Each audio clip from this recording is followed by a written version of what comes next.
these are the 10 rules that you need for a rich life. First, if you're going to read this book, I think you should read the whole book and then come back and work through the assignments week by week. It's a 6-week plan to get you to a rich life. And before you go off the deep end, it's not about trying to attain a certain status. It's about taking your current circumstances and defining what a rich life is for you. It could be something as simple as, I want to be able to take an Uber without looking at, my bank account. I wanted to be able to do whatever. I want to be able to afford the luxury of homeschooling my kids without having to worry about finances. I want to be able to buy as many lattes as I want. That's something that he talks about here. Like, don't cut back on lattes. Figure out other ways to do this thing. So here's the 10 rules for a rich life.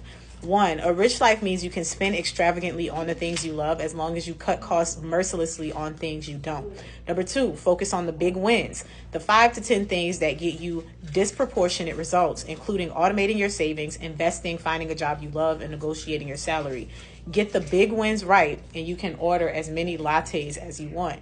3, investing should be very boring and very profitable over the long term. I get more excited eating tacos than checking my investment returns. And he has this section where he talks about investing and finances and how it's not as sexy as we want it to be. It's just pretty straightforward, and it can be very boring, but if you're doing it right, it can be worthwhile.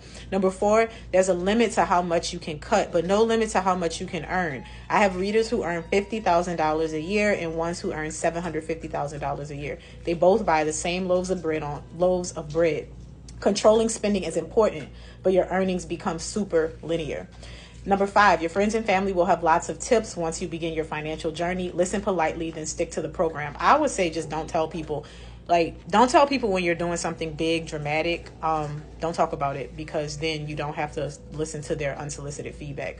Number 6, build a collection of spending frameworks to use when deciding on buying something. This one is really good. He says most people default to restrictive rules. I need to cut back on eating out, for instance. But you can flip it and decide what you'll always spend on, like my book buying rule. If you're thinking about buying a book, just buy it. Don't waste even 5 seconds debating it, because applying even one new idea from a book is worth it, like this one. And as a person who reads a lot of books, I do use the library, but I do embrace this. I feel like I don't always have these grand takeaways from every book that I read, but more often than not, every single book that I read, I walk away with some new piece of information. Example, there was a fiction young adult book that I read that I didn't think was particularly interesting.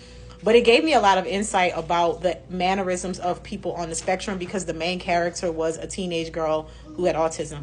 And so the one thing that I took away from that book, outside of like the storyline or the character development or the plot, was some of the things that go through the mind of an adult or like a teenager that is on the spectrum, and somebody who masked it very well. So that was really interesting for me. Number 7, beware of the endless search for advanced tips. So many people seek out high-level answers to avoid the real hard work of improving step by step. It's easier to dream about winning the Boston Marathon than to go for a 10-minute jog every morning. Sometimes the most advanced thing you can do is the basics consistently. So instead of being like, oh, I wish I had the money to get all these stocks and to do this, I wish I had the money to buy my first investment property. He's like, stop dreaming about these extremes and just do what you can. Instead of saying, I wish I had the money to go do an XYZ. If you got $10, take $10 and figure out what you can do with that $10. Act your wage and do the things that you can do right now, and do them consistently, so that you're not fantasizing about, I wish I could, because then you'll just never do it. So 8 is you're in control. This isn't a Disney movie and nobody's coming to rescue you. Fortunately, you can take control of your finances and build your rich life. Number 9, part of creating your rich life is the willingness to be unapologetically different. Once money isn't a primary constraint, you'll have the freedom to design your own rich life, which will almost certainly be different from the average person's. Embrace it. This is the fun part. Number 10, live your life outside the spreadsheet. Once you automate your money using the system in this book, you'll see that the most important part of a rich life is outside of the spreadsheet. It involves relationships, new experiences, and giving back. You earned it.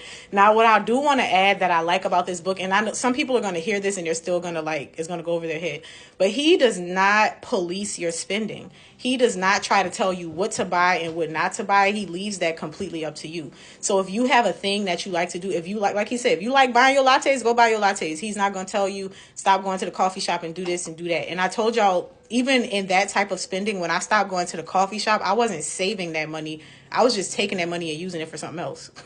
So the money was still being spent. It was just, to me, being spent more diligently on something, or more purposely on something that I actually wanted. Because I can make the lattes at home, and half the time the barista don't even do it right?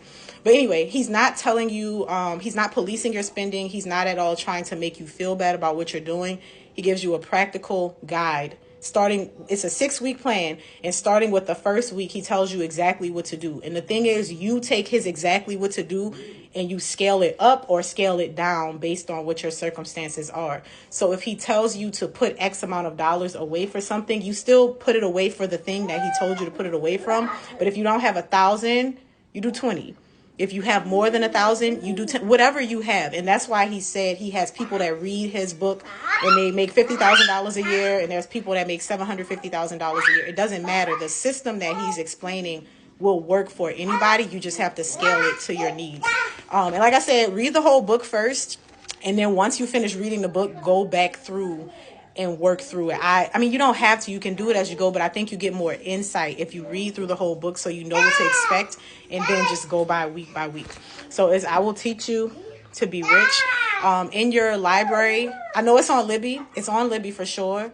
It might be backed up right now, but it's on Libby. It's all probably on Hoopla, which is the library apps. It is in your local bookstore, and it is on TikTok Shop.